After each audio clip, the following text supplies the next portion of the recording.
Қандай момдай келіп пе? Мындай. Момдай ма? Ашкелер дағы олар. Ашкелерді ме? Йо. Кетті. Башла. Чика-чу. Баштай беріп пе? Кетті. Ана. Музыканы оқыла берейінші. Музыка. Музыка. Музыканы сездің бе? Сездім. Башла ма? Үйден башла. Үйден мен тұрам, 5:30-да будильник ойнап, айтады Элбек тұр деп.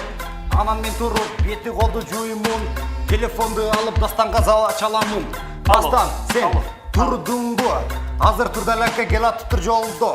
Азыр келгенде сен шыққын деп, айтамын мен Дастанға. Теке.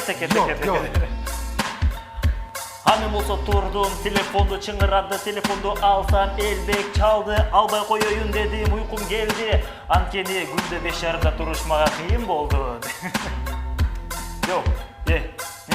Анан ептеп тұрдық, біз беті қолды жудық, көчеге шықтық, тұрдалакка келді. Анан біз машинеде отырып жөнөдік, ынтымақ тарапқа жөнөдік.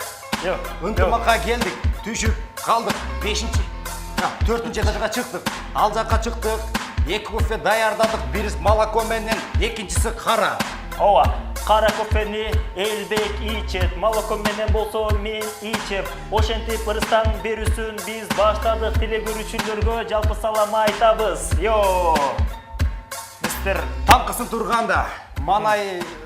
Болды. Окшаштык окшойду? Мен дагы MC Донни кылып чыгарып окшойм. MC Донни ме? Сен MC Дастан десең? Жок, бар жок эле рэперлер өздөрүнүн ысымдарын ушундай жашыруун кылып коюшат. Мисалы үчүн Донни, мисалы үчүн MC Данча деген бар. Сен ошондо кандай болосуң? MC Донни болсам болот. Дастан Донни.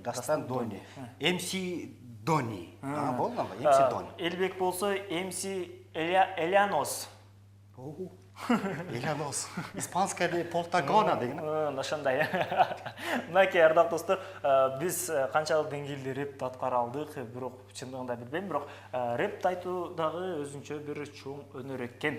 Туура айтасың, анткени Тупак Шакур дегенде бир рэпер Америкада алгачкы ойлоп тапкан. Бул жакта дейт, адам Тупак өзүнүн жашоосун жөн эле бир айтып чыгып, анын үстүнө музыка бастырган. Ал учурда Тупак Шакур бул кара түстөгү америкалык инсан болгон. Алардын жашоосунда эң эле бир кыйын турмуштарды кечип өткөн, Америкадагы кара түстүү адамдарды кыйынчылыктарга өскөндүгүнөн байланыштуу дейт. Ошол Тупак ичиндеги дүйнөдөгү ичиндеги бир камын айткан экен да. Жанагы көйгүсүнчө. Анан кийин алар менен музыка койгондо дейт, эң бир популярдуу болуп, эң бир элдин жүрөгүнө тийген сөздөр пайда болгон экен да. Ошентип бизге рэперлары дагы Кыргызстанга жетип келди.